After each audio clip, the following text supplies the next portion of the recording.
Hello welcome back to നൈം art series. അപ്പോൾ എന്ന് പറയുന്ന പോലെ തന്നെ നൈം കമൻറ്റ് ചെയ്യുന്നവർ ചാനൽ സബ്സ്ക്രൈബ് ചെയ്ത് ബെല്ലൈക്കൺ ഇനാബിൾ ചെയ്തതിന് ശേഷം കമൻറ്റ് ചെയ്യണം, എങ്കിൽ മാത്രമേ വീഡിയോ ഇടുമ്പോൾ നോട്ടിഫിക്കേഷൻ കിട്ടുള്ളൂ.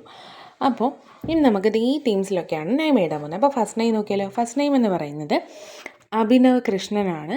അപ്പോൾ ഇഷ്ടമായ കമൻസിലൂടെ പറയുക. പിന്നെ നൈം വലുതായിട്ട് ചെറുതായിട്ട് അതിനകത്ത് നിൽക്കാനൊരു ബുദ്ധിമുട്ടുണ്ടായിരുന്നു, എന്നാലും ഒപ്പിച്ചെടുത്തിട്ടുണ്ട് കേട്ടോ. അപ്പോൾ ഇഷ്ടമായോ ഇല്ലയെന്നൊക്കെ കമൻസിലൂടെ പറയുക. ചാനൽ സബ്സ്ക്രൈബ് ചെയ്ത് സപ്പോർട്ട് ചെയ്യണേ. ഇനി നെക്സ്റ്റ് നൈം നോക്കാം. നെക്സ്റ്റ് നൈം എന്ന് പറയുന്നത് ഐഷ മെഹറിനാണ്. അപ്പോൾ ഐഷക്കുട്ടിക്ക് ഇഷ്ടപ്പെട്ടാൽ കമൻസിലൂടെ പറയുക, ചാനൽ സബ്സ്ക്രൈബ് ചെയ്ത് സപ്പോർട്ട് ചെയ്യുക. ഇനി നമുക്ക് തേർഡ് നൈം നോക്കാം. തേർഡ് നൈം എന്ന് പറയുന്നത് ദിയാനയാണ്. ദിയാനയ്ക്കും ഇഷ്ടമായാൽ കമൻസിലൂടെ അറിയിക്കുക. അതുപോലെ തന്നെ ചാനൽ സബ്സ്ക്രൈബ് ചെയ്ത് സപ്പോർട്ട് ചെയ്യുക. അപ്പോൾ ഇന്ന് ഇത്ര നൈംസേ ഉണ്ടായിരുന്നുള്ളൂ. അപ്പോൾ ഇഷ്ടപ്പെട്ട കൂടെ കൂടാൻ മറക്കരുത്, കമൻറ്റ്സ് ഇടണം. അതുപോലെ തന്നെ ചാനൽ സബ്സ്ക്രൈബ് ചെയ്ത് സപ്പോർട്ട് ചെയ്യണം. അതുപോലെ ക്രാഫ്റ്റ് ഷെയർ ചെയ്യാൻ പറ്റുക ഷെയർ ചെയ്യണേ. ബൈ.